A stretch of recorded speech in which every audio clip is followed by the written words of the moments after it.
Class 10 आगे क्या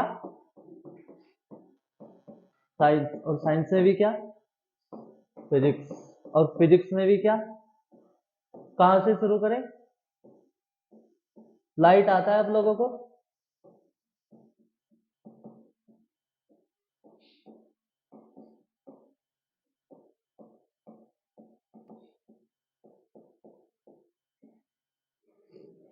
है ना, लाइट से आ रहा है ना अब तो? ठीक, ठीक है।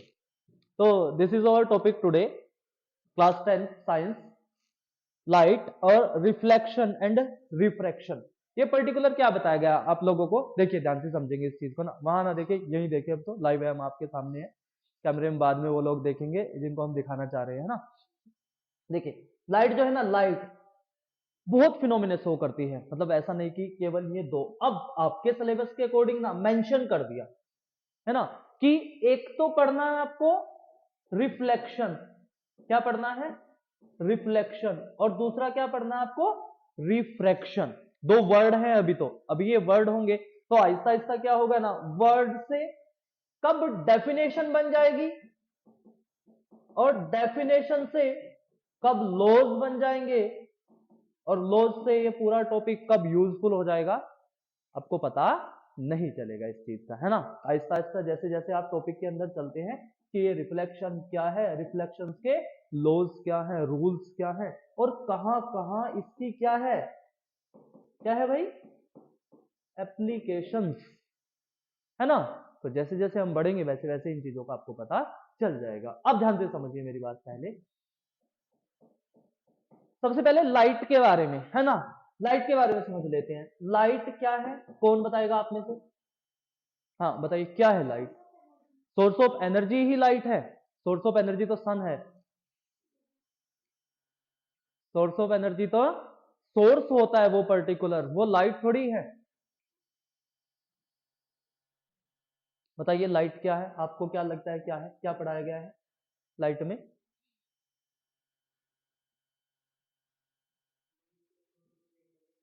बिल्कुल, एक तो ये भी पॉइंट है जिसके थ्रू हम किसी चीज को देख सके, या जिसकी वजह से, द रीजन, है ना, the reason due to which we are able to see the object, that is called light, बोल सकते हैं बिल्कुल। और form of energy, that is also a light, a particular radiation of a particular wavelength, that is also light. तो light की बहुत definition है ना। तो अब उनमें से ही हम किसी एक डेफिनेशन को बेस मान के क्या करते हैं, आगे बढ़ जाते हैं। अब आपको तीन चीजों का यहाँ पे चलना है, किस तरीके से? अभी जब तक आप 10th या 9th में है, अगर लाइट पढ़ते हैं तो आपको बोला जाता है कि लाइट जो है ना वो एक तरीके की रे है जो कि स्ट्रेट चलती है, और आपको दिखती भी है। हम लोग जब सन की तरफ देखते हैं ना तो वो रेज आती हुई दिखाई देती है, सन रेज जिनको बोलते हैं, और उनको आपका इलेक्ट्रोमैग्नेटिक वेव्स भी बोला जाता है। क्या बोला जाता है? Electromagnetic waves. तो रे से वेव का सफर हो जाता है आपका। रे क्या है, आपको सीधा बोला जाएगा कि लाइट क्या है, एक तरीके की रे है जो किस फॉर्म में चलती है, स्ट्रेट चलती है। स्ट्रेट का मतलब क्या, एक सीधी लाइन में चलती है। फिर थोड़े दिन बाद ना, जैसे आप थोड़ी क्लासेस में आगे जाएंगे, बोला जाएगा कि लाइट इस तरीके से चलती है और इसको बोलते हैं क्या, वेव। फिर आप थोड़े से और बड़े होंगे, बोला जाएगा कि लाइट ना तो वेव की तरह चलती, ना ही रे की तरह चलती, लाइट चलती है पार्टिकल की फॉर्म में। किस फॉर्म में चलती है? पार्टिकल की फॉर्म में। और इन पार्टिकल्स को बोला जाता है क्या, फोटॉन्स। तब आप साइंस के फील्ड में बहुत आगे तक जा चुके रहेंगे जब तक आपको इन चीजों की नॉलेज होती रहेगी, है ना। लेकिन हम बैक चलते हैं वापस, क्योंकि हमारे लिए तो लाइट का अभी जो सीधा सीधा सा मतलब है कि लाइट जो है वो एनर्जी की फॉर्म है और वो स्ट्रेट लाइन में चलती है ना। और दो तरीके के फिनोमिना को दिखाती है, किस कौन कौन से, रिफ्लेक्शन और रिफ्रैक्शन, है ना। अब पहले हम पहले फिनोमिना की बात करते हैं कि what is reflection, what is reflection, what is reflection, question mark के साथ कि रिफ्लेक्शन क्या है और ये लाइट का किस तरीके का फिनोमिना होगा हमारा। इस चीज को समझ लेते हैं, क्या होगा भाई, कौन बताएगा? बताइए जल्दी से, पढ़ा आपने जरूर है, बताएं, आप बैठे हैं आप लोग। क्या होता है रिफ्लेक्शन, सीधा सिंपल बताएंगे बस। और उसमें लाइट आनी चाहिए, क्योंकि ये किसके अंडर में आ रहा है टॉपिक, लाइट के। क्योंकि लाइट का जिक्र नहीं होगा और आपने खाली रिफ्लेक्शन बता दिया तो दैट इज नॉट करेक्ट। तो बस लाइट को मेंशन करते हुए आप ये बताइए कि रिफ्लेक्शन का फिनोमिना क्या है हमारा।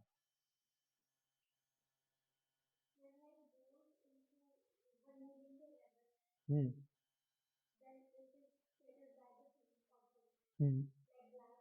Okay, no that is refraction, that is refraction.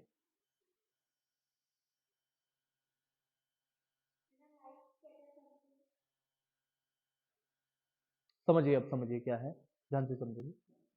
Reflection phenomena light को मेंशन कर, बुक निकालने की जरूरत नहीं है जब तक यहाँ बैठे हैं आराम से। बुक तो हम बोल देंगे घर जाके बुक पढ़ा करो, ऐसे बोल के भेजते हैं यहाँ से। पहले टॉपिक पढ़ा के बोलेंगे अब इसको बुक से पढ़ना, उसमें और नई चीजें आपको नजर आएंगी यहाँ से, है ना। लेकिन इसको समझ ले सिंपल लैंग्वेज में क्या है। देखिए आपको ना एक तरीके से एक इंटरफेस मिले। इंटरफेस का मतलब है आपने कोई चीज रखी हुई है, क्या है वो भी बताएंगे, है ना। आपने कोई चीज रखी हुई है, इंटरफेस का मतलब है जो दो मीडियम्स को, है ना, क्या करती है, सेपरेट करती है। जैसे सपोज करो आपने ये रख रखा है ना, एक तरीके का इंटरफेस है ना। तो इस तरीके से आपने रखा हुआ है, तो इंटरफेस है। यहां से कोई लाइट का सोर्स है आपके पास, लाइट का सोर्स या फिर लाइट है आपकी। आप क्या करते हो, इसके ऊपर इंसिडेंट कराते हो। इंसिडेंट मतलब उसके ऊपर डालना लाइट को, जैसे टॉर्च से लाइट डालते हैं हम लोग, लेजर से लाइट डालते हैं किसी पर्टिकुलर फेस के ऊपर। अब क्या होगा, लाइट अगर आती है और आने के बाद जैसे लाइट जिस वे में आएगी ना, उसको एरो से ऐसे दिखाएंगे। आप ये गलती ना करें, है ना, एरो इंडिकेट जरूर करें जो भी फिगर आप बनाए ना, कि लाइट इंसिडेंट हो रही है। क्या हो रही है, लाइट इंसिडेंट हो रही है, तो उसकी डायरेक्शन दिखाएं, आपकी लाइट किधर से किधर की तरफ चल रही है। तो ये एरो का साइन आपको बताता है कि लाइट इस डायरेक्शन से इधर मूव हो रही है ना। लाइट अगर इस इंटरफेस के ऊपर इंसिडेंट होने के बाद वापस सेम मीडियम में लौट जाए, सेम मीडियम में बिल्कुल एकदम से इंसिडेंट हुई और वापस लौट गई, this is called reflection. Same medium में बाउंस बैक होना लाइट का। और ये काम आसानी से कौन कर सकते हैं, ये काम आसानी से कर सकते हैं हमारा कौन, बिल्कुल एकदम से ये काम किसका है, मिरर का। मिरर इस काम को बहुत आसानी से कर सकता है ना। मिरर के ऊपर आप लाइट डालिए, उसको फट से रिफ्लेक्ट कर देगा, है ना। यहाँ आपने मिरर रखा ना ऐसे इस तरीके से एक एंगल पे, यहाँ से लाइट डालिए, आप सारी लाइट को वहां देख पाएंगे, है ना। और अदर बहुत सारी चीजें हैं मिरर के अलावा, अदर बहुत ऑब्जेक्ट है। जैसे क्या, आप लोहे की कोई प्लेट ले लीजिए, है ना, स्टील की कोई प्लेट ले लीजिए, आप वुड की प्लेट ले लीजिए, तो आपको नजर आएगा कि रिफ्लेक्शन जो पैटर्न है ना, हर एक मटेरियल के लिए बदलता है। कोई चीजें कम रिफ्लेक्ट कर रही है और कुछ चीजें ज्यादा रिफ्लेक्ट करती है। और जो पर्टिकुलर रिफ्लेक्शन होता है उसको कौन दिखाते हैं, आपके मिरर्स दिखाते हैं। और मिरर में आपने एक चीज देखी होगी, ये इस तरीके से लगा के रखते हैं। ये इस तरीके से जहां आपको मिलेगा, आपने सुबह सुबह जो मिरर देख के आते हैं हम लोग, उसके पीछे वाली साइड पे ये लगा हुआ होता है। इस तरीके के कांटे से तो नहीं होते, लेकिन एक तरीके की पॉलिश है ना, येलो कलर की पॉलिश एक तरीके से होती है। तो इसको इसलिए बोला जाता है, ये जो सरफेस है, that surface is called polished surface. तो जो पॉलिश सरफेस के बिना सरफेस है ना, हम हमेशा लाइट उसके ऊपर इंसिडेंट कराते हैं। समझ में आ रहा है। तो अगर इसकी डेफिनेशन आपको लिखनी है क्या, कि रिफ्लेक्शन क्या होता है, तो आपको सिंपल लैंग्वेज में लिखना है क्या, कि अगर हम किसी सरफेस के ऊपर जो एक साइड से क्या है, पॉलिश्ड है, और उसके ऊपर लाइट इंसिडेंट कराते हैं, तो वो लाइट क्या करती है, इंसिडेंट होने के बाद सेम मीडियम में वापस आ जाती है। This phenomena of light is called, this phenomena of light is called reflection, है ना, इसको बोला जाता है रिफ्लेक्शन। और आप बोल देंगे कि यूजुअली मिरर्स रिफ्लेक्शन के फिनोमिना को शो करते हैं। समझ में आ रहा है कुछ, है ना। अब क्या है, अब हम देखेंगे इसमें ध्यान से, जिस पार्ट पे आपने इस तरीके से ले लीजिए, फिगर्स किस भी तरीके से दे, उससे आपको फर्क नहीं पड़ना चाहिए। मिरर आप ऐसे रखें या ऐसे रखें, आप केवल मुंह ऐसे थोड़ी ना देखते, आप अपना चेहरा देखते हैं, कभी कभी ऐसे भी देखते हैं। तो वो तो मिरर किस तरीके से रखा है, फिगर किस तरीके से दी है क्वेश्चन में, उसकी टेंशन ना ले, आप जस्ट फिनोमिना को देखिए कि वैसा ही हो रहा है कि नहीं। तो आपको अब की बार जो पॉलिश सरफेस है ना, वो इस तरीके से दे रखा है डाउनवर्ड, है ना। और ये एक परपेंडिकुलर लाइन खींच दे आप मिरर के किसी भी पॉइंट पे। अब ध्यान से समझना, पूरा मिरर है आपको, और ये लाइन इमेजिनेशन में चल रही है, ऐसा नहीं है कि हम खींच के देखते हैं हमें दिख रही है कि हाँ इस तरीके से है। तो ये जो लाइन है आपकी which is perpendicular to the surface और परपेंडिकुलर टू द मिरर बोल लीजिए। अब पहले ये सरफेस था, जब हमने किसकी डेफिनेशन लिखी रिफ्लेक्शन की, तब तक ये सरफेस था। अब हमें पर्टिकुलर पता चल चुका है कि एक तरीके का मिरर है ना। तो हम इसको सीधा सीधा आप मिरर भी बोले तो तब भी चलेगा। क्या कहा, मिरर के या आपके रिफ्लेक्टिंग सरफेस के एक पर्टिकुलर पॉइंट पे आपने क्या खींच दिया, एक 90 डिग्री पे लाइन खींच दी। और मैथमेटिक्स हो या फिजिक्स हो, कोई 90 डिग्री पे लाइन जो होती है ना, उसका नाम है पर्टिकुलर, क्या बोला जाता है उसका, नॉर्मल बोला जाता है। तो ये तो हुआ नॉर्मल। अब मुझे लाइट इंसिडेंट करानी है। अब लाइट इसके ऊपर गिरनी चाहिए आके, इस सरफेस के ऊपर। तो आपको दो तरीके से आप लाइट को इंसिडेंट करा सकते हैं। आप इधर की साइड से इंसिडेंट कराए और उसी पॉइंट पे इंसिडेंट कराए जहां आपने क्या खींचा हुआ है, नॉर्मल खींचा हुआ है। तो आपकी जो इंसिडेंट रे है ये रही, कौन से वाली, इंसिडेंट रे, है ना, ये इंसिडेंट रे। अब इसका भी नाम हो गया, रे तो है, रे तो मैंने पहले ही बताया कि लाइट क्या है, एनर्जी की फॉर्म है जो रे में चलती है, स्ट्रेट लाइन चलती है, उसको क्या बोला जाता है, जो स्ट्रेट लाइन चलती है, रे बोला जाता है। तो रे कंसेप्ट आपको पढ़ना है, वेव और फोटोन थ्योरी नहीं पढ़नी है, बताया ना हमने। और ये जो रे वाली आपकी, जब तक आप इसको क्या लगेगा कि लाइट किस तरीके से है, रे है, तो रे आपकी रिफ्लेक्शन और रिफ्रैक्शन दोनों फिनोमिना को दिखाती है। तो दोनों को दिखाएगी तो हमें जिससे बियॉन्ड जाने की जरूरत नहीं पड़ेगी। आप सिंपल सोचें, अब आपका इंसिडेंट रे हुआ, अब वही है, अगर रिफ्लेक्शन दिखाएगा तो इंसिडेंट होने के बाद वापस सेम मीडियम में क्या चला जाएगा, वापस चला जाएगा। तो आपका जो वापस जाता है इसको बोलते हैं रिफ्लेक्टेड रे। अब आप एक चीज सोचेंगे कि ये हुआ इंसिडेंट रे, ये हुआ नॉर्मल, और ये हुआ रिफ्लेक्टेड रिफ्लेक्टेड रे। अब आप फर्स्ट लॉ आता है आपका, अगर आपसे पूछे कि जो फर्स्ट लॉ है किसका, रिफ्लेक्शन का, वो क्या है, अगर आपसे कहे कोई कि what is first law of reflection, तो आप सीधे सीधे क्या कहेंगे कि जिसमें इंसिडेंट रे और कौन, पहले इंसिडेंट रे और दूसरा कौन, नॉर्मल, और थर्ड कौन, रिफ्लेक्टेड रे, तीनों एक ही प्लेन में हो, एक ही प्लेन में हो। समझाते हैं कैसे एक ही प्लेन में हो, समझेंगे अभी इसको, है ना। क्या बोलते हैं, according to first law of reflection, when incident ray, normal and reflected ray, है ना, these three are in the same plane, है ना, are in the same plane according to first law of reflection. मतलब reflection के first law के according जो हमारा incident ray है और नॉर्मल है और रिफ्लेक्टेड रे है, ये तीनों हमेशा कहां होंगे, एक ही प्लेन में रहेंगे। अब एक ही प्लेन में होने का क्या मतलब है, देखिए जैसे हम यहाँ हैं, हम यहाँ हैं, आप यहाँ हैं, हमारे सामने दो हुए, और उससे पीछे भी कोई है ना, थर्ड पर्सन कोई भी है वहां।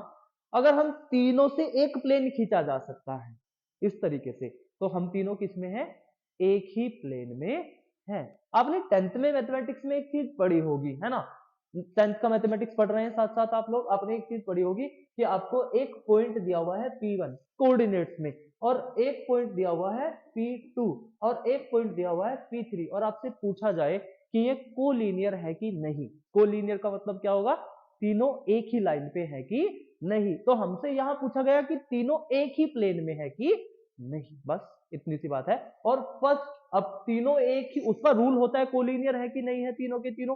अब होंगे तो मैथमेटिक्स के अकॉर्डिंग आप बता देंगे। तो कोलिनियर होते तो किस तरीके से होते, P1 यहां, P2 यहां और P3 यहां, और तीनों से जाने वाली एक ही लाइन होती, तब हम बोलते P1 P2 और P3 क्या है, कोलिनियर है। तो अब कोलिनियर हो या को सरफेस हो, मतलब एक ही प्लेन में, को प्लेनर हो, है ना, एक ही प्लेन में हो आपके, तो हमारे अकॉर्डिंग क्या है, रिफ्लेक्शन का फर्स्ट लॉ बोलता है कि इंसिडेंट रे, नॉर्मल और रिफ्लेक्टेड रे तीनों एक ही प्लेन में हमेशा रहेंगे, है ना। अब कैसे, अब देख लेते हैं। देखो सपोज करो ये सरफेस है आपका और ये नॉर्मल है कहीं, इसके साथ जो इंसिडेंट डाले हम इधर, ऐसे इंसिडेंट रे आई, ऐसे आई, और रिफ्लेक्शन के बाद ऐसे चली जाए, मतलब इस तरीके से ये हुआ, देख रहे हैं आप लोग। और इसके सामने इस वाले डायरेक्शन में इंसिडेंट रे हुई, तो ये इंसिडेंट रे ऐसे आई और रिफ्लेक्टेड रे ऐसे चली जाए, तो तीनों एक ही, मतलब आप अगर इंसिडेंट रे के सामने से ऐसे देखेंगे तो आपको नॉर्मल और रिफ्लेक्टेड जो रे है तीनों इसके पीछे, दोनों इसके पीछे नजर आएंगे। अगर ऐसा नहीं हो रहा है मतलब ये फर्स्ट लॉ को फॉलो नहीं कर। समझते हैं। फिर चलते हैं सेकंड लॉ की तरफ। क्या सेकंड लॉ? आपका सेकंड लॉ क्या बोलता है? बहुत आसान है, सेकंड लॉ ऑफ रिफ्लेक्शन। क्या बोलता है second law of reflection? Second law of reflection आपको बोलता है कि जो इंसिडेंट रे है वो नॉर्मल के साथ जो एंगल बना रहा है इंसिडेंस एंगल आई, और जो रिफ्लेक्टेड रे के साथ बना रहा है रिफ्लेक्टेड एंगल आर, दोनों हमेशा क्या होंगे? इक्वल होंगे। तो अगर आपसे पूछे, यहाँ क्वेश्चन भी पूछ लिया जाता है, तो आई इज इक्वल टू क्या? आर। और आप ये गलती ना करें कि आप सीधा आई इज इक्वल टू आर लिख दे। कभी कभी क्या होता है कि बच्चा डायरेक्ट के चक्कर में क्या कर देता है, आई इज इक्वल टू आर लिख देता है। तो रूल तो सही है, रूल में तो कोई दिक्कत नहीं है, पर आपको इसको कहीं ना कहीं एक लैंग्वेज देके लिखना पड़ेगा। किस तरीके से लिखेंगे अगर आपको लैंग्वेज देनी पड़ जाए? तो आप यही लिखेंगे, according to second law of reflection कौन सा एंगल? इसको बोला जाता है इंसिडेंट एंगल, है ना? क्या बोला जाता है? Incident angle. तो इंसिडेंट एंगल, और वही ब्रैकेट में लिख देंगे angle I is equal to क्या? Reflected angle. बस, तो ये लिखना है आपको, रिफ्लेक्टेड, और इसके ब्रैकेट में क्या लिख देंगे? आर। और इसका मतलब सीधे सीधे फिर उसका मतलब क्या लिख देंगे? It's mean I is equal to R. बस, ये आपको करना होता है। तो इसके अकॉर्डिंग आप लिख लेंगे, तो आई इज इक्वल टू। क्वेश्चन कैसे बने? जैसे आपसे पूछ ले कहीं, इस तरीके से पूछ ले, ये बहुत बेसिक सा क्वेश्चन है। इस तरीके से कोई आपका मिरर दे रखा है ना, ऐसा सरफेस, रिफ्लेक्टिंग सरफेस दे रखा है, और इस पे नॉर्मल खींचा हुआ है कहीं। क्या खींचा हुआ है? नॉर्मल। ये रहा 90 डिग्री पे। तो आपके दो रे इंसिडेंट करा देते हैं हम। इस तरीके से रे इंसिडेंट कराई आपने एक, और दूसरी रे किस तरीके से इंसिडेंट कराई? ये रही। तो ये जो एंगल बनाती है ये कितना बनाती है? 45। और ये जो एंगल बनाती है वो कितना बनाती है? 60। ऐसा दिया हुआ है। फिर आपने यहाँ से एक रे निकलेगी और यहाँ से एक रे निकलेगी। पूछे कि ये बी रे है और ये ए रे है, तो बताओ ए रे कितना एंगल बनाते हुए निकलेगी और बी रे कितना एंगल बनाते हुए निकलेगी? सिंपल बताना आपको बस देख के। बताइए, बहुत आसान क्वेश्चन है, कुछ नहीं है इसमें। सेम कौन कौन से?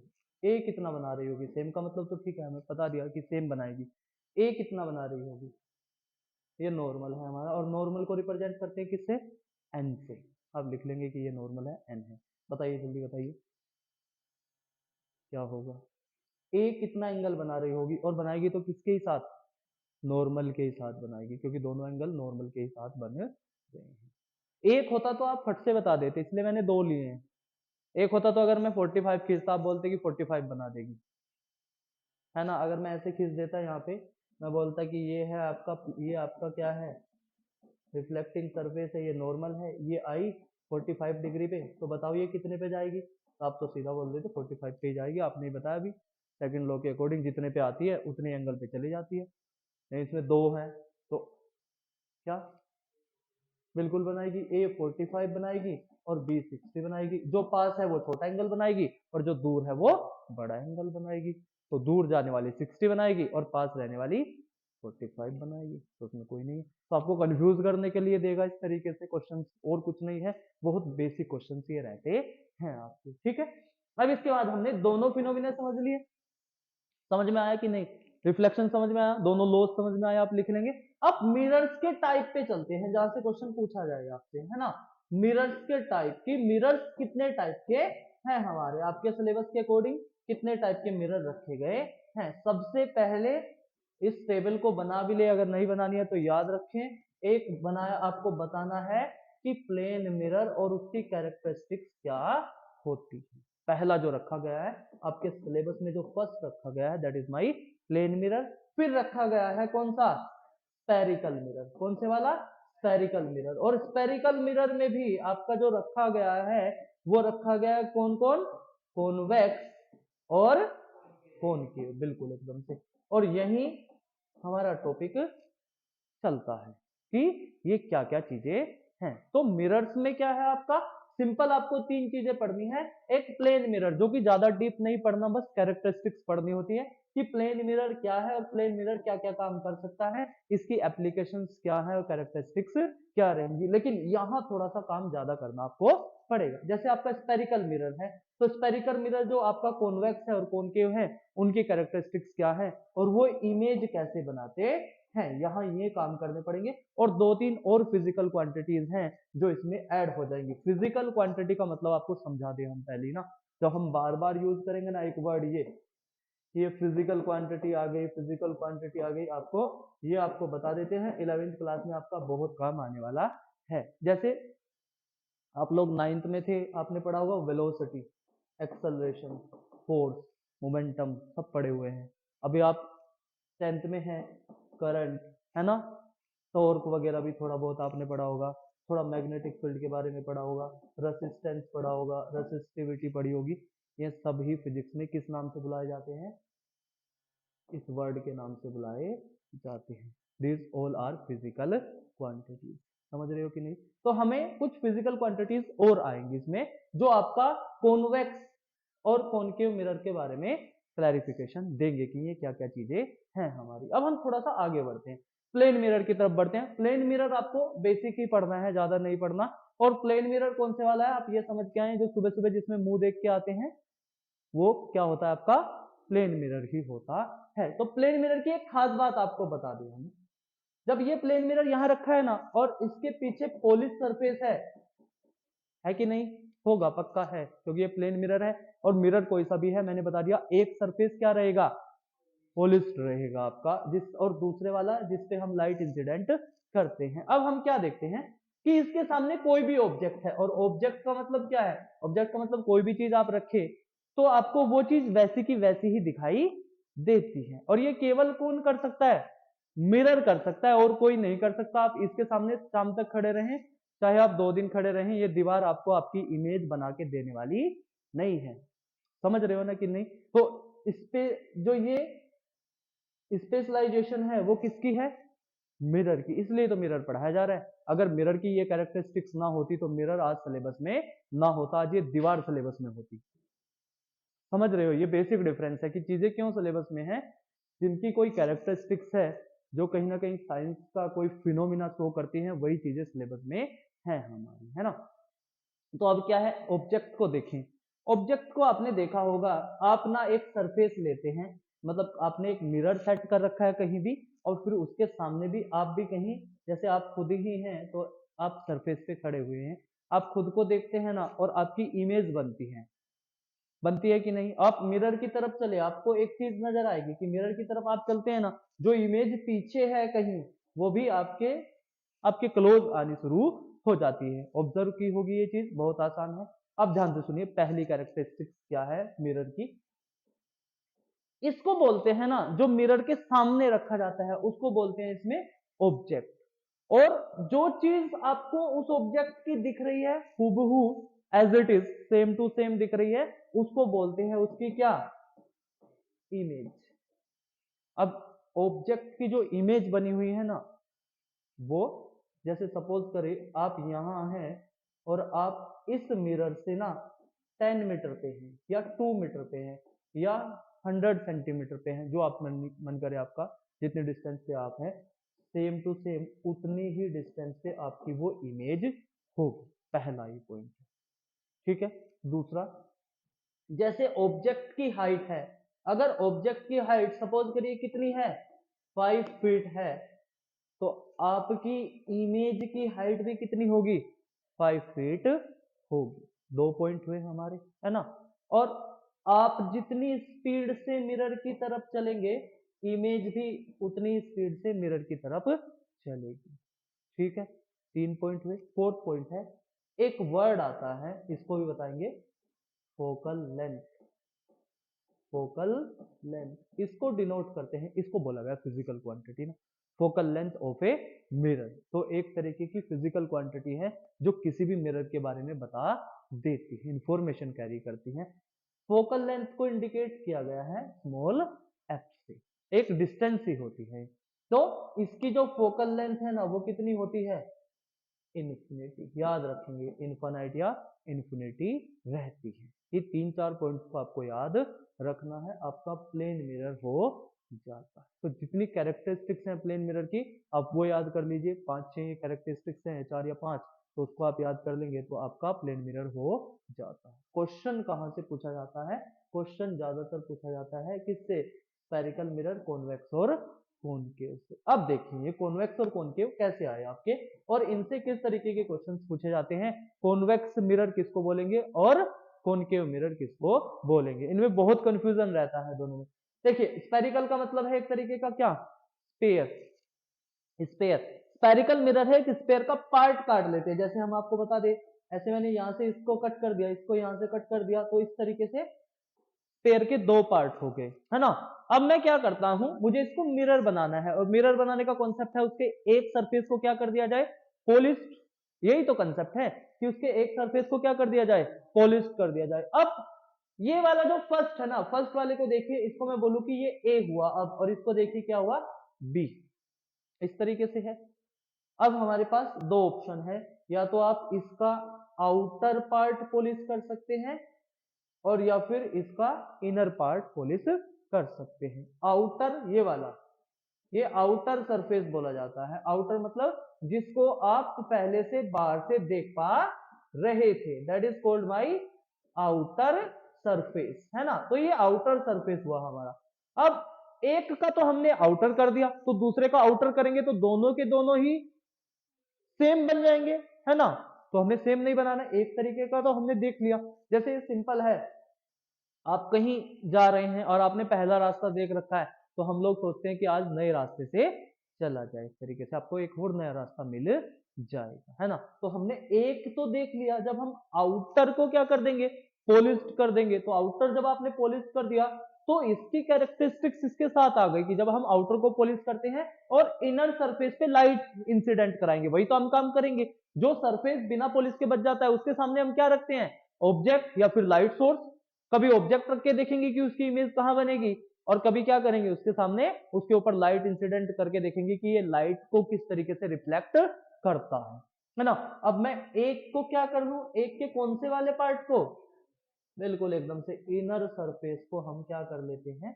तो ये 2 तरीके के आपके मिरर बन जाते हैं। अब इनको आप अलग अलग लिखेंगे किस तरीके से।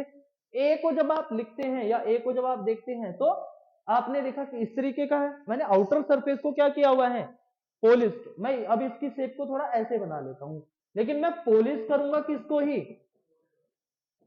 जब आउटर सरफेस पॉलिश्ड हो तब इसको बोला जाता है आपका क्या, बिल्कुल एकदम से इसको बोला जाता है कॉनकेव मिरर। और जब इनर सरफेस पॉलिश्ड हो उसको बोला जाता है कॉन्वेक्स मिरर, है ना। तो आपसे अगर कोई पूछे कि कॉन्वेक्स मिरर क्या है या कॉनकेव मिरर क्या है, तो आप अब से बता पाएंगे कि स्फेरिकल सरफेस का वो पार्ट, है ना, जब हम उसको हाफ कर देते हैं, और वो पार्ट जो इनसाइड क्या हो, पॉलिश्ड हो, है ना, और उसका आउटसाइड वाला सरफेस फ्री है जिसके ऊपर हम लाइट इंसिडेंट करा सकते हैं। इस तरीके का जो हमारा मिरर बनता है that is called my convex mirror. और अगर हम आउटर सरफेस को पॉलिश कर दे और इनर सरफेस के ऊपर लाइट इंसिडेंट करा रहे हो उसको बोला जाता है, समझ रहे हो। अब ध्यान से समझिए मेरी बात ना, यहां से शुरू होता है असली चैप्टर का काम। अब तक आपने क्या क्या पढ़ा है, रिफ्लेक्शन फिनोमिना क्या है, रिफ्लेक्शन के दोनों रूल्स क्या हैं, मिरर कितने टाइप के हैं आपके सिलेबस में, प्लेन मिरर की कुछ कैरेक्टरिस्टिक्स क्या हैं, और दोनों के दोनों कॉनकेव और कॉन्वेक्स मिरर क्या है ना, क्या है और क्या करते हैं अब बताएंगे। अब आपने एक सिंपल सा जवाब देखिए, अगर सारे मिरर प्लेन ही रहते, हम इस तरीके के बनाते ही ना स्फेरिकल वाले, तो कुछ प्रॉब्लम्स सोल्व ना हो पाती। जैसे सिंपल आपने, अब हम बाइक और स्कूटी चलाते हैं, उनके जो हेडलाइट में मिरर लगता है, अगर वो मिरर का साइज कितना होता है, कितना बड़ा होगा वो मिरर, तो ये उसमें पीछे कार देख लेते हैं हम आराम से। लेकिन अगर आपको कार देखनी है तो कार जितना ही मिरर चाहिए, अगर प्लेन चाहिए, क्योंकि हमने बताया अभी कि प्लेन मिरर जितना बड़ा क्यों कौन होगा आपका ऑब्जेक्ट है, उसी साइज की इमेज बना रहा है ना, उसी साइज की इमेज बना रहा है। तो ये क्या कर देते हैं, उसको क्या कर सकते हैं, छोटा करके दिखा सकते हैं। कौन कौन से मिरर? जो आपके स्फेरिकल मिरर हैं, उनकी कैरेक्टरिस्टिक्स हैं क्या, कि वो ऑब्जेक्ट को छोटा करके दिखा सकते हैं, जिसको बोला जाता है, यहां एक नाम दिया गया, क्या? डिम्निस्ट। क्या बोला जाता है? डिम्निस्ट। अगर आपकी इमेज ऑब्जेक्ट से छोटी है, इसका मतलब वो डिम्निस्ट बोला जाता है। समझ गए? और अगर बड़ी करके दिखा रखी है तो क्या बोला जाएगा? इनलार्ज्ड। क्या बोला जाता है? बिल्कुल, इनलार्ज्ड बोला जाता है। ये 2-3 वर्ड साइंस के जब चैप्टर चलता है तो उनको याद आपको कर लेना। अब हम वापस चलते हैं हमारे टॉपिक, है ना। अब ध्यान से समझिए इस चीज को, क्या है, हमें इमेज फॉर्मेशन के कुछ रूल्स चाहिए। क्या चाहिए? Image formation. इमेज फॉर्मेशन क्या है, मैंने आपको बता दिया। जब हम किसी भी मिरर के सामने कोई ऑब्जेक्ट रखते हैं तो उसकी एक इमेज मिलती है, उसी को बोला जाता है इमेज फॉर्मेशन, है ना। अब हमारे यहाँ क्या है, जो हमारा टॉपिक है, हमें पढ़ना है रूल्स ऑफ इमेज फॉर्मेशन, है ना। Rules of image formation. लेकिन रूल्स ऑफ इमेज फॉर्मेशन से पे जाने से पहले कुछ मिरर के बारे में और चीजें जाननी जरूरी है आपको। क्या? ये मैंने खींचा था पहले। और हम एक काम और आपको करना है, जब हम कोई फिनोमिना देख रहे हैं, है ना, जैसे मैंने ये आपका बनाया तो आपको पता चल गया कि ये कौन से वाला मिरर है, कॉनकेव मिरर है ना। तो आपको पता चल गया कि कॉनकेव मिरर है। जैसे जैसे मैं इसके बारे में बताऊंगा, सेम अप्लाई आप किसके ऊपर कर सकते हैं, मतलब मोस्ट ऑफ द चीजें जो बेसिक है वो उसके जैसी ही है, कैरेक्टरिस्टिक्स उसके जैसी नहीं है, लेकिन जो नाम है कुछ चीजों के, कुछ फिजिकल क्वांटिटीज हैं, वो वैसी ही हैं जैसी हम किसके लिए करेंगे, कॉनकेव के लिए करेंगे, उसी तरीके से वो किसके लिए होंगी, कॉन्वेक्स के लिए। जैसे देखिए ध्यान से, इसका अगर मैं मिड पॉइंट देखूं तो ये लगेगा मुझे कि ये मिड पॉइंट है। किसी भी मिरर के मिड पॉइंट को बोलते हैं क्या, पोल। उस मिड पॉइंट से हॉरिजॉन्टल एक लाइन खींच दूं, उसको बोलते हैं प्रिंसिपल एक्सिस, है ना। इनमें तो कोई दिक्कत नहीं है, प्रिंसिपल एक्सिस, ठीक है। हॉरिजॉन्टल एक लाइन खींच देते हैं, उसको बोलते हैं प्रिंसिपल एक्सिस। अब हम क्या करते हैं, हम इसके ऊपर लाइट का इंसिडेंट कराते हैं, कराएंगे लाइट इंसिडेंट। और यहां से लाइट इंसिडेंट इस तरीके से कराएं कि वो लाइट जो इंसिडेंट हो रही है that is parallel to the prince, बिल्कुल पैरेलल टू द प्रिंसिपल। तो क्या करती है, अब जो फिनोमिना आपने लाइट का पढ़ा था ना, किसके लिए, मिरर के लिए, वो तीनों मिरर पे अप्लाई होता है, पहला रूल भी और दूसरा रूल भी। अब आप देखिए, जिस आप जहां जहां देखेंगे इस पॉइंट पे, अगर आप छोटा सा इसके परपेंडिकुलर खींच दें 90 डिग्री, तो वो क्या होगा वहां, नॉर्मल। मैंने बोला था ना, पूरे मिरर के किसी भी पॉइंट पे उससे 90 डिग्री पे जाने वाली लाइन क्या होती है, नॉर्मल होती है उससे, है ना। यहां खींचेंगे आप, ये नॉर्मल होगा, और आप यहां खींचेंगे ये भी नॉर्मल होगा, और आप यहां खींचेंगे ये भी क्या होगा आपका। अब आपने देखा कि लाइट यहां से आ रही है ना, तो क्या करती है लाइट, इंसिडेंट होगी, नॉर्मल के साथ जो एंगल बनाएगी उतना ही एंगल बनाते हुए क्या हो जाएगी, रिफ्लेक्ट, बिल्कुल। तो कहां से जाएगी, यहां से जाएगी। और ये दूसरे वाली लाइन भी कहां से जाएगी, कुछ इस तरीके से होगी, यहाँ पे यहाँ होगा आपका नॉर्मल, तो ये भी ऐसे चली जाएगी, तो ये भी कहां से जाएगी, उसी पॉइंट से। यहाँ से जाएगी, वो भी कहां से जाएगी, उसी पॉइंट से।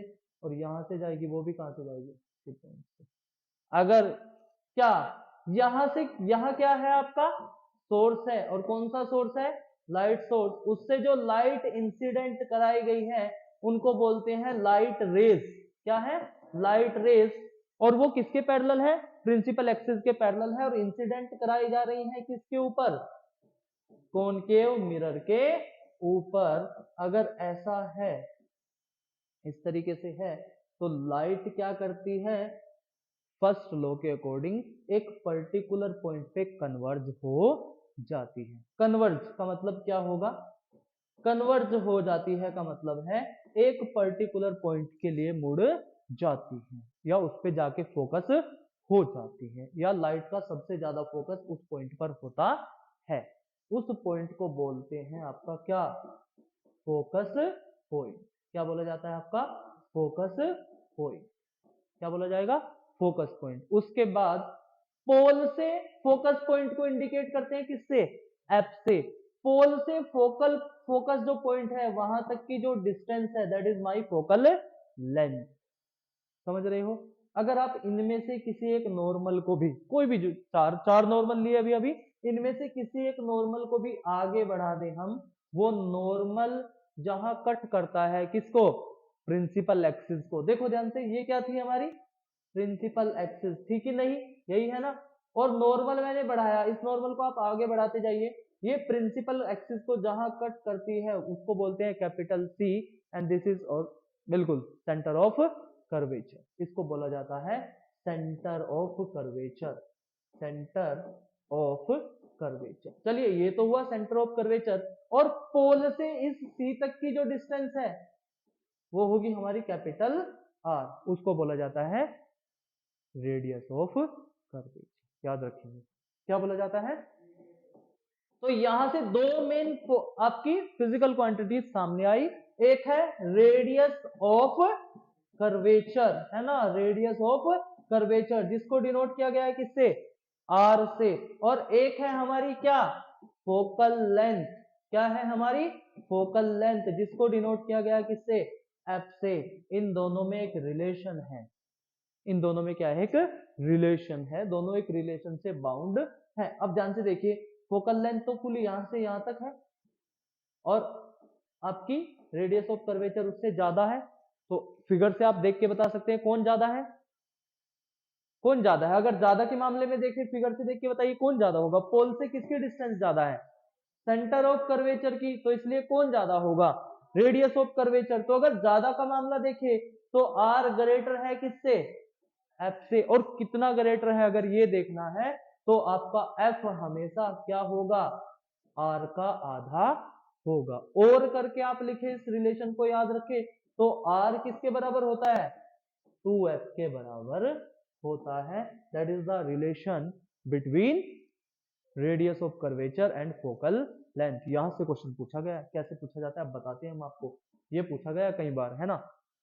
आपसे क्या कहेगा, आपसे कहेगा, आपसे कहेगा एक मिरर है ना, क्या है आपका, क्या क्वेश्चन करेगा आपसे, आपसे बोलेगा एक मिरर है ना, और बोलेगा उस मिरर की जो रेडियस ऑफ कर्वेचर है, क्या है, रेडियस ऑफ कर्वेचर है, आपसे ये कहेगा उस मिरर की जो रेडियस ऑफ कर्वेचर है ना वो 40 सेंटीमीटर है। मोस्टली सेंटीमीटर में आएगा, आपने न्यूमेरिकल्स किए होंगे तो उसमें जो रेडियस ऑफ कर्वेचर है वो किस में आती है, सेंटीमीटर्स में आती है। तो सेंटीमीटर उसकी क्या हुई, यूनिट, क्या हुई, यूनिट, क्योंकि हमने आपको बताया पोल से पर्टिकुलर पॉइंट तक की डिस्टेंस, और जब डिस्टेंस है तो डिस्टेंस की यूनिट तो क्या ही होती है, अरे डिस्टेंस है तो डिस्टेंस की यूनिट तो क्या ही होती है, या तो मीटर होगी या फिर सेंटीमीटर होगी।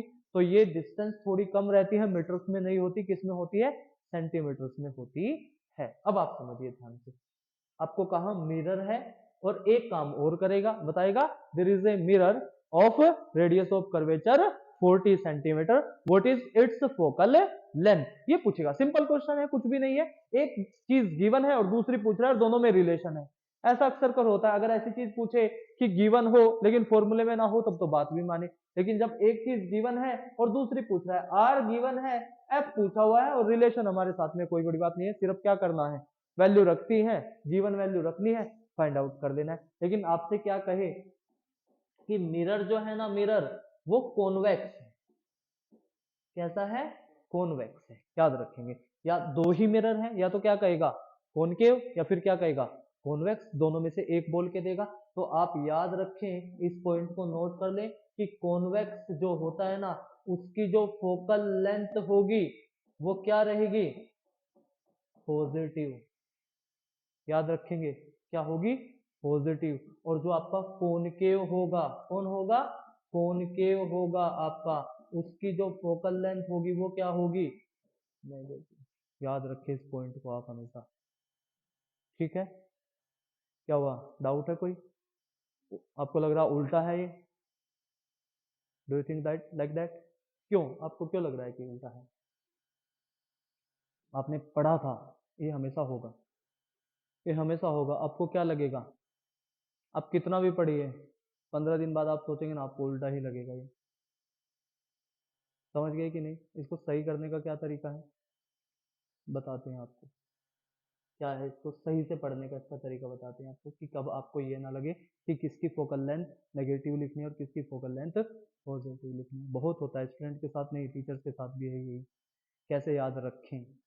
अभी ध्यान से सुनिए मेरी बात में, ये कौन है, कौन सा मिरर है? पक्का है? एक वर्ड पढ़ा होगा, अभी बता देता हूँ ना आपको। कॉनकेव है, फिगर याद रह जाती है, याद रह जाती है, ये कॉनकेव है। एक वर्ड पढ़ा होगा आपने, साइन कन्वेंशन। किसने बताया हो आपको? साइन कन्वेंशन पढ़ा है कि नहीं पढ़ा? बताइए ध्यान से। नहीं पढ़ा? पढ़ा है। साइन कन्वेंशन, साइन कन्वेंशन में जितनी भी लेफ्ट वाली डिस्टेंस होती है सारी क्या ली जाती है? नेगेटिव। याद रखेंगे, साइन कन्वेंशन के अकॉर्डिंग सारी पोल से जितनी लेफ्ट में होंगी सारी डिस्टेंसेस क्या ली जाएंगी? नेगेटिव। और ये फोकल लेंथ भी किधर है पोल से? लेफ्ट में, इसलिए ये भी क्या ली जाएगी? तो ये कौन है? कॉनकेव। तो वही मैंने लिखा है वहां सीधा सीधा। क्या लिखा है मैंने? कॉनकेव है, तो फोकल लेंथ क्या होगी? समझ में आया? और एक याद कर लेंगे तो दूसरा उसके रेफरेंस में क्या होगा? पॉजिटिव। सिंपल सी बात है, समझ रहे हो कि नहीं? बस इतना ही याद रखना है आपको। हो गया ये? तो सिंपल आंसर बता दीजिए अब क्या होगा। बिल्कुल, आंसर तो सीधा होगा 20 सेंटीमीटर, लेकिन लेंस कौन सा है? कॉन्वेक्स, और कॉन्वेक्स की फोकल लेंथ क्या ली जाती है? इसलिए आप लिखेंगे F equal to +20 centimetre, answer हो जाएगा। समझ रहे हो कि नहीं? इसके बाद हम कुछ चीजें और हैं जिनको आपको क्लियर कर देंगे। समझ में आ रहा है? प्रिंसिपल एक्सिस समझ में आ जाएगा, फोकल पॉइंट समझ में आएगा, फोकल डिस्टेंस समझ में आ जाएगी, सेंटर ऑफ कर्वेचर समझ में आ जाएगा, रेडियस ऑफ कर्वेचर समझ में आ जाएगा, दोनों का रिलेशन समझ में आ जाएगा। बस इतना बहुत है, आगे बढ़ते हैं। अब ध्यान से सुनिए, मैंने एक अभी अभी लिखा था हेडिंग, रूल्स ऑफ, क्या बताया था? Rules of image formation. क्या बोला था? Rules of image formation. बताया था कि नहीं बताया था? अब आपको यहां ना सिंपली 4 रूल याद रखने हैं, और कोई भी इमेज फॉर्मेशन आप कर सकते हैं, जो आपका मन करे वो इमेज फॉर्मेशन आप कर लेंगे। जिसमें आपसे अब तक गलती हो रही थी ना, आज के बाद उनमें कोई गलती होने वाली नहीं। अब ध्यान से समझिए मेरी बात को। इमेज फॉर्मेशन है, और ये इमेज फॉर्मेशन के जो आपके रूल्स है ना, 3 बताए या हम 4 बताए है ना, चारों रूल्स एप्लीकेबल है, चाहे वो जिस तरीके का आपका मिरर हो। मिरर मतलब चाहे आपका अभी कॉन्वेक्स हो और चाहे फिर कॉनकेव हो, ये चारों रूल सिमिलरली एप्लीकेबल होंगे। अभी ध्यान से समझिए मेरी बात। अभी मैंने आपको पढ़ाया थोड़ी देर पहले कॉनकेव मिरर, फिगर बनाई कॉनकेव की, प्रिंसिपल एक्सिस खींची कॉनकेव की, पोल बताया कॉनकेव का, फोकल पॉइंट बताया कॉनकेव का, रेडियस ऑफ कर्वेचर बताई कॉनकेव की। लेकिन मैंने बताया आपको ये इक्वली सिमिलरली किसके लिए भी होते हैं? कॉन्वेक्स मिरर के लिए भी होते हैं। अगर कॉन्वेक्स मिरर का मिड पॉइंट होगा तो वो उसका क्या होगा? पोल। उस पोल से हॉरिजॉन्टल एक्सिस खींची जाएगी, वो उसकी क्या होगी? Principal axis. तो वो उसके लिए भी एप्लीकेबल है। सिमिलरली क्या है, जो रूल्स में इमेज फॉर्मेशन के बताऊंगा ना आपको, रूल्स ऑफ इमेज फॉर्मेशन किसके लिए? कॉनकेव के लिए, तो वो एप्लीकेबल होंगे सिमिलरली किसके ऊपर भी? कॉन्वेक्स के ऊपर भी। तो आप एक के लिए पढ़ लेंगे और अप्लाई कर देंगे किसके ऊपर भी? दूसरे के लिए भी। इसलिए हमने बताया कि केवल एक को पढ़ते जाइए और उसकी एप्लीकेशन सिमिलरली सोचते जाइए कि दूसरे के ऊपर भी वैसे ही लगेगी। समझ रहे हो कि नहीं? है ना? अब ध्यान से समझिए, इसके ऊपर चलते हैं, उनको भी बताएंगे आपको। यहाँ चलिए, फर्स्ट जो रूल है ना, rule number first, rule number first ये बोलता है कि हमारे पास अगर कोई भी मिरर है, उसका वही पोल है, प्रिंसिपल एक्सिस है आपकी, है ना, ये पोल है आपका, जिसको किससे डिनोट करते हैं? पी से, है ना। ये प्रिंसिपल एक्सिस है हमारी, और इसका ये वाला सरफेस पॉलिश है, इसका मतलब ये कॉनकेव है। सिंपल। अब पहला रूल सिंपल है, जो हमने पहले ही बता भी दिया है आपको।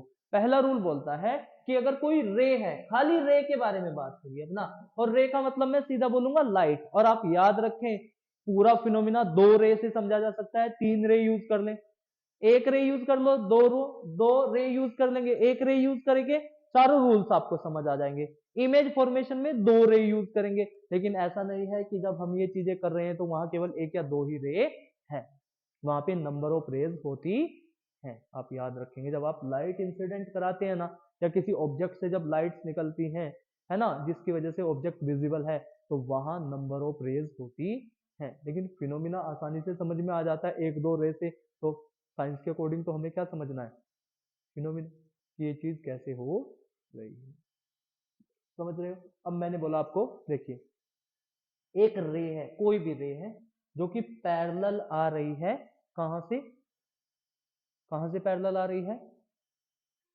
बिल्कुल एकदम से ये पैरेलल चल रही है प्रिंसिपल एक्सिस के, है ना, प्रिंसिपल एक्सिस के पैरेलल चल रही है।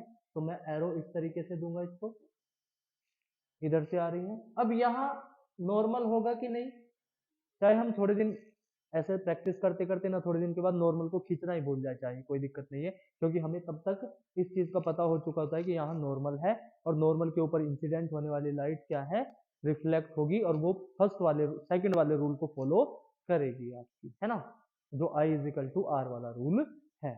अब ध्यान से समझिए मेरी बात, यहां मैंने नॉर्मल खींच लिया, और अभी आपको पता है कि ये रे जो है, जो जो प्रिंसिपल एक्सिस के पैरेलल रे आएगी, वो एक पर्टिकुलर पॉइंट पे टकराएगी, और टकराने के बाद रिफ्लेक्ट हो जाएगी, और जिस पॉइंट से जाती है वही क्या होता है आपका फोकस पॉइंट या फोकल पॉइंट होता है कि नहीं।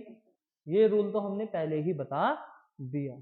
एक रूल आप और सुनिए कि मैं हर बार रे को इधर से ही क्यों लेकर आता हूं, हम रे को इधर से क्यों नहीं लाते, इसके फेस को कन्वर्ट करके ऐसे क्यों नहीं रख रहे, समझ रहे हो कि नहीं।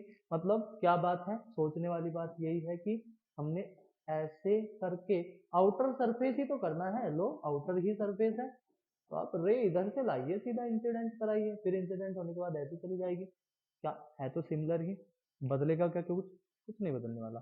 आपने सिर्फ क्या कर दिया, इसको टिल्ट कर दिया, आउटर सरफेस अब भी पॉलिश्ड है तो इंसिडेंट होगी, और नॉर्मल के साथ जिस एंगल पे आई है, मानो 30 डिग्री पे आई है, तो कितने पे ही वापस चली जाएगी, 30 पे, और वापस जाने के बाद जाएगी तो किससे ही, फोकस पॉइंट से या फोकल पॉइंट से, एफ से ही जाएगी, है ना, तो सिमिलर है। लेकिन आप याद रखें हमेशा साइन कन्वेंशन का सबसे पहला ही रूल यही है, साइन कन्वेंशन का सबसे पहला ही रूल यही है कि हमेशा जो रे होती है या फिर लाइट इंसिडेंट होगी मिरर के ऊपर, वो हमेशा लेफ्ट से होगी। पूछे आपसे कोई ना कि जितनी फिगर साइंस में बनी हुई है, मतलब रे वाले चैप्टर में बनी हुई है, हमेशा रे इधर से ही आ रही है, तो हमेशा याद रखेंगे according to sign convention object और light source is always placed to the left of the mirror, हमेशा मिरर के लेफ्ट में रखा जाएगा, सिंपल। अब बढ़ते हैं आगे, अब ये वाला कंफ्यूजन आपका दूर हो गया कि इस तरीके से क्यों नहीं लिया जाता। और अगर हाँ ऐसा कोई रूल ना होता तो पक्का कुछ बुक में लेफ्ट होता और कुछ बुक में राइट होता, और क्वेश्चंस के जो आंसर्स हुआ करते वो हमेशा गलत हुआ करते, मतलब किसी के अकॉर्डिंग तो आपने किसी में रेफरेंस मान लिया किसको, लेफ्ट को, और किसी में रेफरेंस मान लिया राइट को, तो उसके अकॉर्डिंग ऑब्जेक्ट डिस्टेंस इमेज बन जाया करती, इमेज डिस्टेंस ऑब्जेक्ट बन जाया करती, इस तरीके से आपके माइनस या प्लस जो हम साइन कन्वेंशन में लेते हैं, मैंने अभी अभी बताया आपको, लेफ्ट वाली डिस्टेंसेस हमेशा क्या नेगेटिव, और राइट वाली डिस्टेंसेस हमेशा क्या पॉजिटिव, तो ये नेगेटिव पॉजिटिव हो जाया करता, और पॉजिटिव। दूसरा रूल है हमारा सेकंड वाला, ये रहा, फर्स्ट लिखा हुआ है फिगर वही है, बोला कि एक रे है और लाइट रे है। अब मैंने बोला कि रे है तो लाइट रे ही होगी, एक लाइट रे है जो पहले किससे जा रही है पास करके, फोकस से, पहले फोकस से निकल गई, और फोकस से जाने के बाद इंसिडेंट तो किसके ऊपर ही होगी, मिरर के, तो जब ये रिफ्लेक्ट होगी ना, तो ये रिफ्लेक्ट होगी parallel to the principal axis, वो उसके इनवर्स, पहले क्या था, अगर parallel to the principal axis है तो रिफ्लेक्शन के बाद फोकस से जाती है, और अगर फोकस से जा रही है तो रिफ्लेक्शन के बाद प्रिंसिपल एक्सिस के पैरेलल जाती है, समझ गए। थर्ड रूल आपको बता देते हैं, थर्ड रूल क्या होता है इमेज फॉर्मेशन का, थर्ड रूल आप सुनेंगे यहाँ पे, अगर कोई रे है ना, लाइट रे, उसी तरीके से जैसे हमने बताया कोई लाइट रे है, यहां क्या है आपका, यहां अगर एफ है तो वहां क्या है आपका कैपिटल सी, जिसको क्या बोला था आप लोगों ने, centre of curvature, centre of curvature, है ना। अब ध्यान से सुनना, अगर कोई रे सेंटर ऑफ कर्वेचर से जाए, हो करके जाए, सेंटर ऑफ कर्वेचर से हो करके जाए, मतलब डायरेक्शन इस तरीके से, तो वो रिफ्लेक्शन के बाद वापस सेंटर ऑफ कर्वेचर से ही वापस आती है। याद रखेंगे आप। कैसे लिखना, कैसे आसान है लिखना, कोई दिक्कत नहीं है क्या। व्हेन ए लाइट रे passes through the centre of curvature after reflection it goes back through the centre of curvature. बच्चे की लैंग्वेज होनी चाहिए साइंस की ना, मतलब उसकी सब्जेक्टिव लैंग्वेज अच्छी होनी चाहिए, कंसेप्ट समझ में आया होना चाहिए, वो उसको कैसे भी लिख सकता है, आराम से लिख देगा जिस तरीके से टिल्ट करके उसको लिखना है। एक हुआ लास्ट जो रूल है, जो फोर्थ वाला रूल है आपका, और इसका अपोजिट भी है आपका, है ना। इसी तरीके से यहाँ से जाए, है ना। तो अगर नॉर्मल नॉर्मल ये क्या होगा, जो आपका सेंटर ऑफ कर्वेचर से जा रहा है वो एक्चुअल में होता कौन है, नॉर्मल ही तो होता है कि नहीं होता है, नॉर्मल ही होता है वो। ठीक है, चलिए वापस चलते हैं फिर से वहीं से।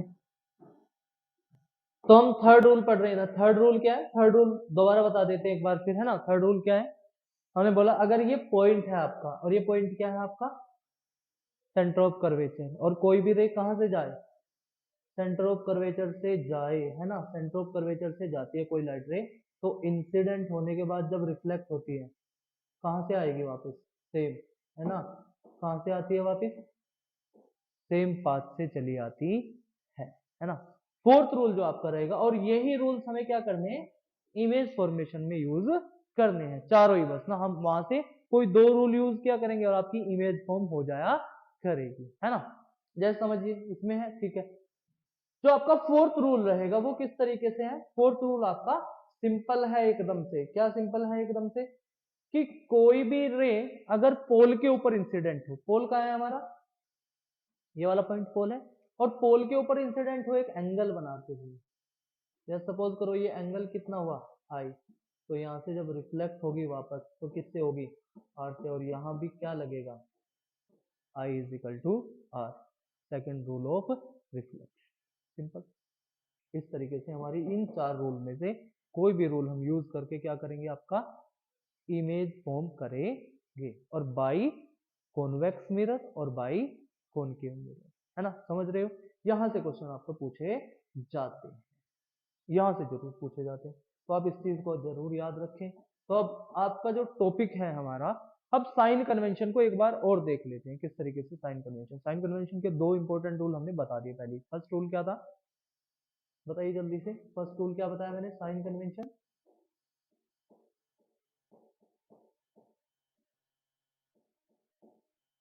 क्या बताया भाई, ऑब्जेक्ट हमेशा, बिल्कुल, अगर ये मिरर है हमारा और कोई भी मिरर है, either it is a convex mirror और either it is a concave mirror, object हमेशा कहाँ रखा जाएगा, लेफ्ट में, समझ गए कि नहीं, इस वाली साइड, एक रूल हुआ। दूसरा है पोल से जितनी भी लेफ्ट वाली डिस्टेंसेस हैं वो हमेशा क्या ली जाएंगी, और पोल से जितनी भी कौन से डिस्टेंसेस हैं, राइट वाले डिस्टेंसेस हमेशा क्या ले जाएंगे, पॉजिटिव। अब याद रखिए, जैसे सपोज करिए ये मेरा ऑब्जेक्ट है, याद कर लेंगे इस चीज को, ये मेरा ऑब्जेक्ट है, तो पोल से जो जहां ऑब्जेक्ट रखा है वहां तक की डिस्टेंस को बोलते हैं यू, और यू बोला जाता है ऑब्जेक्ट डिस्टेंस। अगर आज के बाद मैं बोलूं कि ऑब्जेक्ट डिस्टेंस इतनी है, इसका मतलब वहां ऑब्जेक्ट रखा है और वो डिस्टेंस पोल से मेजर कर। पहला रूल क्या है,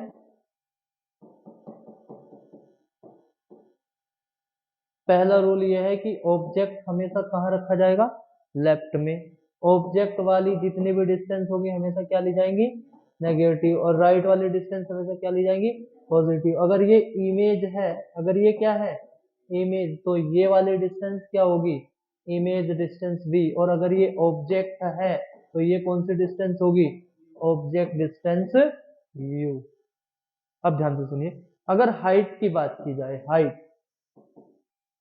अब इमेज और ऑब्जेक्ट की अपनी हाइट्स भी होती हैं, मतलब इमेज अपने साथ डिस्टेंस तो लेगी जिसको इमेज डिस्टेंस भी बोलेंगे, लेकिन इमेज की अपनी हाइट भी होती है, कि इमेज कितनी बड़ी है उस हाइट को बोला जाता है क्या, एच डैश, और जो ऑब्जेक्ट की हाइट होती है उसको क्या बोला जाता है, एच आपका, है ना।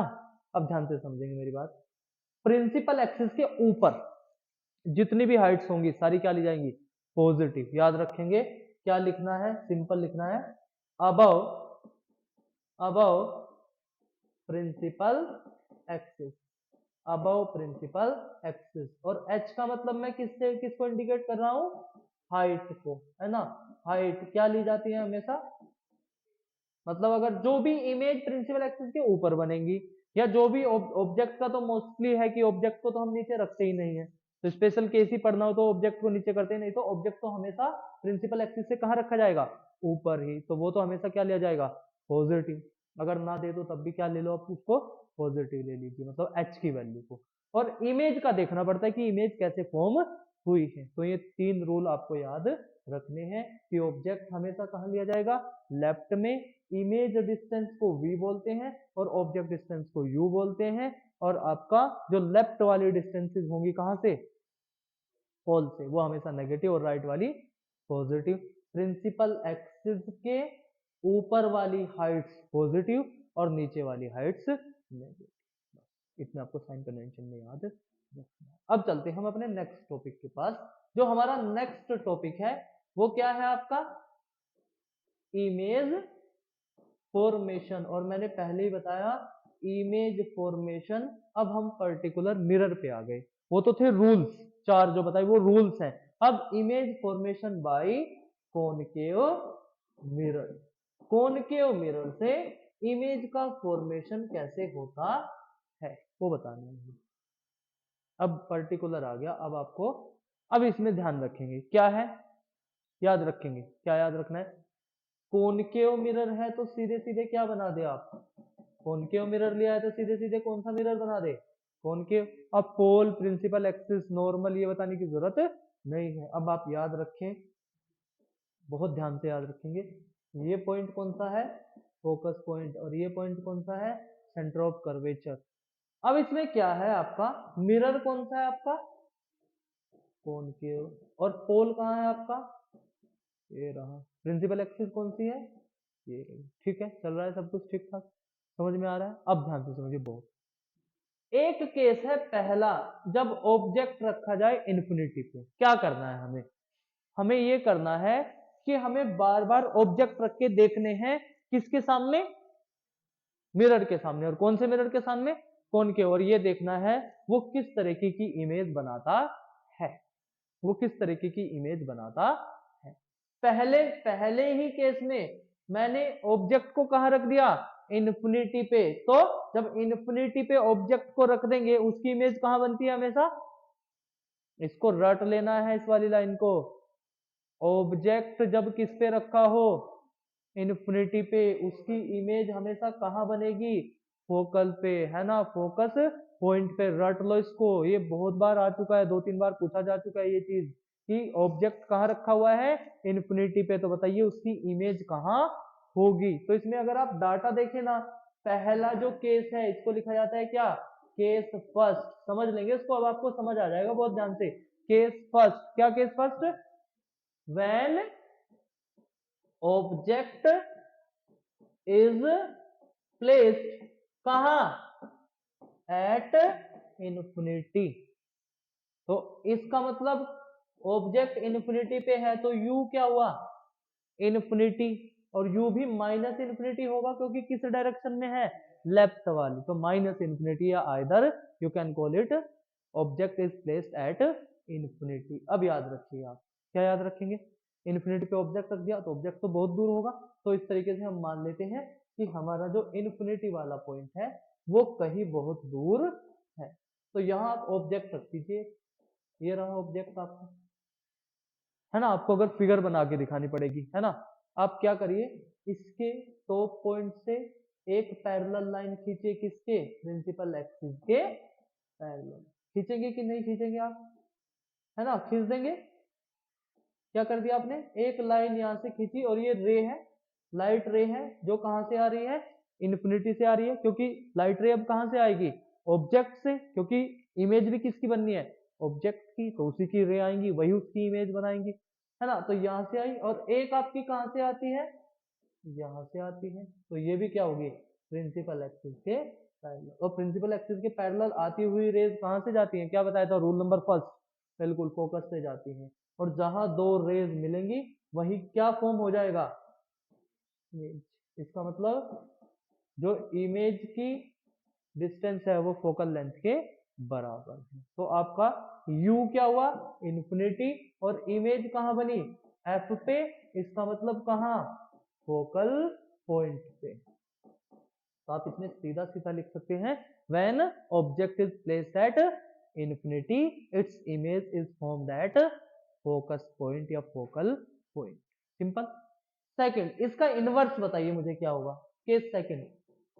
अगर इसका इनवर्स यहीं से याद करना है, इसी का इनवर्स करना है, तो अगर ऑब्जेक्ट किस पे रखा होगा, फोकस पे, तो उसकी इमेज कहां बनेगी, इन्फिनिटी पे, याद रखेंगे, लेकिन इसको बाद में डिस्कस करेंगे, ऐसा भी है।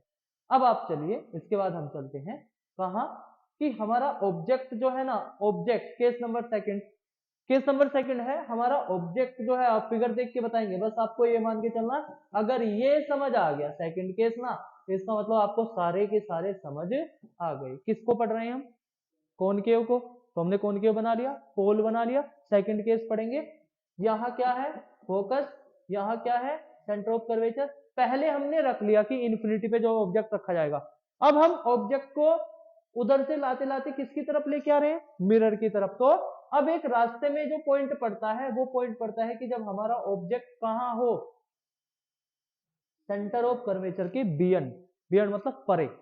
इधर से देखना, हम हमेशा ऑब्जर्वेशन अपनी कहां से ले रहे हैं, पोल से। फोकल पॉइंट मैंने कहां से खींचा है, पोल से। सेंटर ऑफ कर्वेचर कहां से, पोल से। तो ऑब्जेक्ट जहां रखेंगे वो जगह भी किससे मेजर करेंगे, पोल से। जो अगर पोल से देखूं तो ये पॉइंट जहां ऑब्जेक्ट रखा है beyond the centre of curvature है। बियंड मतलब सेंटर ऑफ कर्वेचर से परे, है ना, ऐसे परे, उधर परे, है ना, परे मतलब दूसरी साइड, है ना। तो this is beyond the centre of curvature. तो केस तो हो गया, केस आपको समझ में आ गया कि केस जो सेकंड होगा, केस सेकंड है हमारा व्हेन ऑब्जेक्ट इज प्लेस्ड, है ना, व्हेन ऑब्जेक्ट इज प्लेस्ड कहां, बियंड द, बिल्कुल बियंड द सी या सेंटर ऑफ कर्वेचर, है ना। ठीक है, अब हम क्या करेंगे, अब मैंने बताया इमेज फॉर्मेशन के लिए मैं सिर्फ दो रेज निकालूंगा, और दो रेज उस रूल, जो रूल बताए थे ना चार, उनमें से कोई दो होंगी। अब आप बताइए मुझे, आप कौन सी रे निकालना चाह रहे हैं। एक मैं ऐसी रे निकाल देता हूं जो पैरेलल जा रही है, किसके, प्रिंसिपल एक्सिस के, तो वो तो कहां से चली जाएगी, एक ये दिखाया आपने और एक ये दिखा देंगे और दूसरा क्या दिखा देंगे, ये। पाथ क्लियर हुआ, पाथ क्लियर है कि ऑब्जेक्ट का जो अपर पॉइंट है उससे जा रही है रे, और उससे जा रही है तो पैरेलल जा रही है, और जाते हुए फोकस से जाएगी। ये तो हमने रूल्स में पढ़ा था इमेज फॉर्मेशन के, इसलिए जाएगी सीधी सीधी। दूसरा आपको मैं बता दूं, हमने पढ़ा था, आपको बताया था, क्या बताया था, किससे, फोकल पॉइंट से। फोकल पॉइंट से जाएगी तो कहां से जाएगी,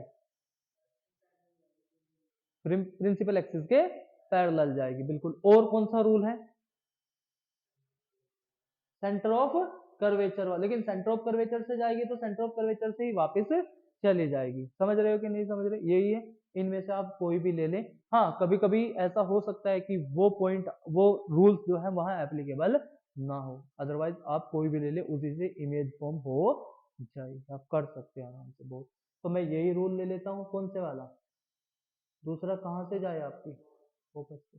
तो फोकस से जाएगी तो कहाँ से जाएगी, पैरेलल। तो जहां कट करती है, जहां दोनों रेज कट करती हैं, दो रे जो उनसे हमने पॉइंट से निकाली है ना, दोनों रे जहां कट करेगी वही हमारी क्या होगी, इमेज। तो जो ऑब्जेक्ट था ना, अगर वो ए और बी है, तो इमेज हमारी बी डैश और ए डैश। समझ रहे हो, इमेज बन गई। अब ऑब्जेक्ट कहीं भी रखें, आप आसानी से इमेज बना सकते हैं, लेकिन कभी कभी ना आपको पॉइंट्स याद रखने पड़ेंगे कि इस केस में इमेज कहाँ बनेगी, क्योंकि आप उतनी परफेक्टली रे डायग्राम नहीं बना सकते। जब आप पेन से बनाते हो ना कहीं डायरेक्शन में फर्क आता है, उसकी वजह से थोड़ा बहुत पॉइंट्स इधर उधर हो जाते। तो आप परफेक्टली अगर बना रहे हो एकदम से, क्योंकि हमें अभी ये नहीं पता कि मैंने फोकस जो लिया ना एपी, ये दोनों में वो रिलेशन अप्लाई हो रहा है नहीं कि हाफ वाला। तो अगर ऐसे नहीं है तो थोड़ा बहुत पॉइंट इधर उधर डिस्प्लेस हो सकता है आपका। अगर आप परफेक्टली लेंगे तो पक्का इमेज वही बनेगी जहां आपका प्रैक्टिकल में बनने वाली होगी। समझ रहे हो। तो अब आप क्या लिख सकते हो उसमें, केस सेकंड में क्या लिखेंगे कि जब हम ऑब्जेक्ट को बियॉन्ड द कहां रखते हैं, सेंटर ऑफ कर्वेचर, उसकी इमेज कहां बनती है, सेंटर ऑफ कर्वेचर और फोकस के बीच में बनती है। अब सेकंड पॉइंट क्या लिखेंगे, इमेज उल्टी बनी, उल्टी मतलब इमेज जब किससे, प्रिंसिपल एक्सिस के नीचे जाए ना, मैंने बोला था प्रिंसिपल एक्सिस के नीचे, और इमेज की हाइट क्या ली जाएगी h डैश, और ऑब्जेक्ट की हाइट क्या ली जाएगी h। अगर मैं इस फिगर से देखूं तो h तो क्या लिया जाएगा और h डैश क्या लिया जाएगा नेगेटिव। तो आप सीधा लिख सकते हैं कि इमेज क्या है, उल्टी बनी हुई है, और उल्टी बनी इमेज को बोलते हैं इन्वर्टेड इमेज। कैसी इमेज बनी हुई है, इन्वर्टेड इमेज, कि इसमें इन्वर्टेड इमेज बनेगी। फिर ऑब्जेक्ट बड़ा दिख रहा है फिगर से कि इमेज, ऑब्जेक्ट बड़ा है तो इमेज क्या हुई, बिल्कुल एकदम से डिमनिस्ट, है ना। तो इमेज कैसी है, डिमनिस्ट इमेज है, इन्वर्टेड है। सीधी, अब ध्यान से सुनना, थर्ड वाले पॉइंट को ध्यान से सुनेंगे। जो रे जा रही है ये रियल वाली रे होती है ना, जो रे जा रही है आपकी रियल रे है, और दोनों जहां क्या करती हैं कट करती हैं उस पे इमेज बनी है।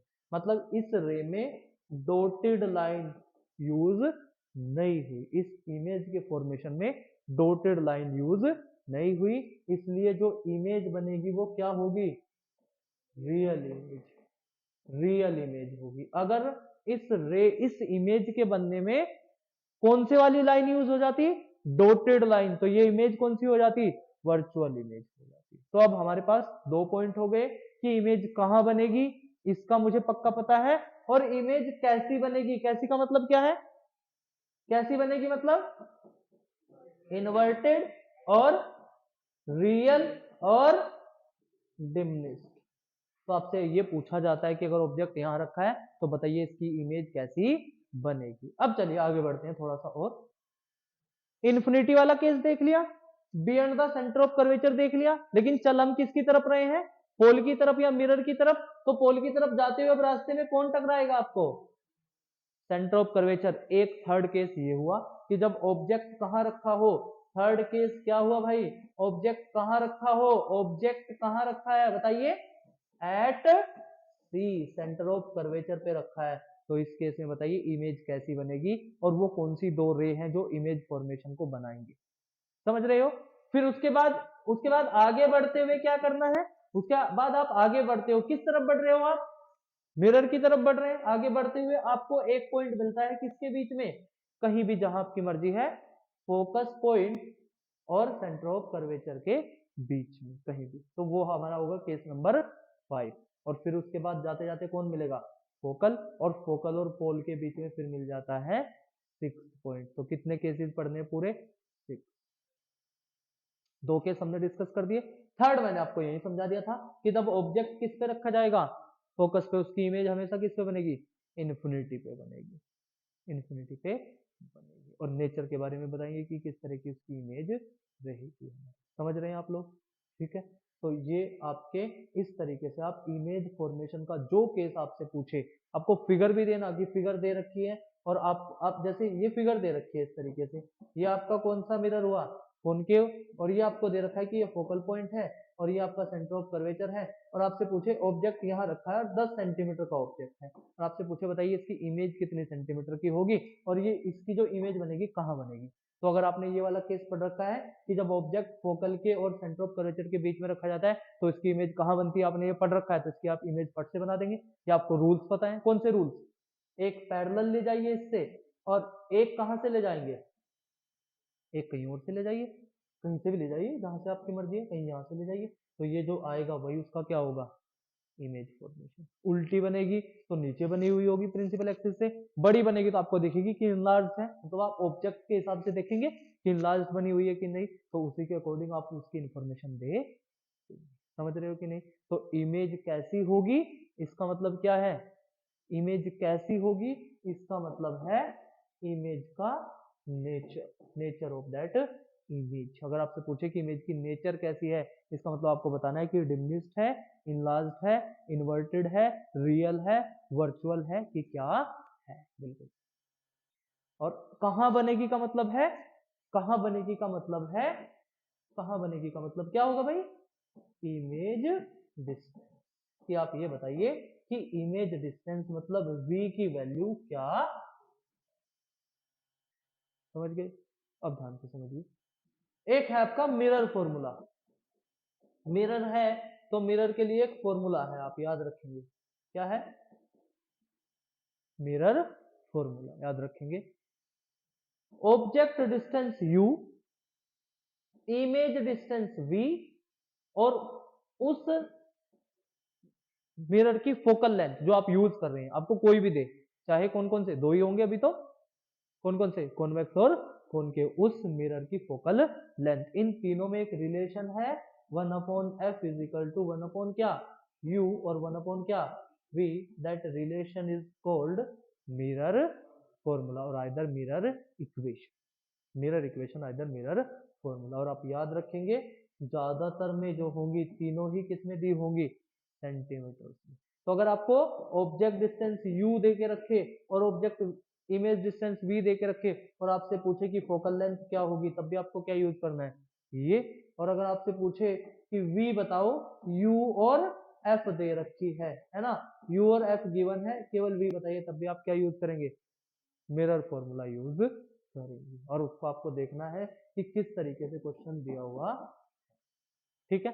तो इसको जो थोड़ा बहुत पार्ट बचा हुआ है इसमें, उसको, और साथ में कौन सा फिनोमिना बचा हुआ है, रिफ्रैक्शन। रिफ्लेक्शन हो गया, रिफ्लेक्शन में इतना ही है आपका। क्या क्या है बताइए, एक बार रिपीट करिए। रिफ्लेक्शन फिनोमिना क्या है, रिफ्लेक्शन के लॉज क्या हैं, और आपके मिरर कितने टाइप के हैं, मिरर में प्लेन मिरर की कैरेक्टरिस्टिक्स क्या है, स्फेरिकल मिरर क्या होगा, दोनों टाइप, और दोनों टाइप के इंफॉर्मेशन के जो फॉर्मेशन के जो लॉज हैं वो, और इमेज कैसे कैसे फॉर्म होती है वो, और साथ में आपका मिरर फॉर्मूला, है ना। और साथ में बीच में टॉपिक और डिस्कस किया था साइन कन्वेंशन, और एक बचा हुआ है मैग्निफिकेशन, वो भी पढ़ाएंगे आपको नेक्स्ट वाले लेक्चर में, ठीक है। चलिए कल देखते हैं, अगर आपका लेक्चर होगा तो कल रखेंगे, नहीं तो परसों आपका लेक्चर रखेंगे, और 2 दिन में इसकी थ्योरी पूरी कंप्लीट हो जाएगी। ऐसे आपका क्या पढ़ा देंगे हम, इलेक्ट्रिसिटी, और ऐसे पढ़ा देंगे मैग्नेटिक। चलिए।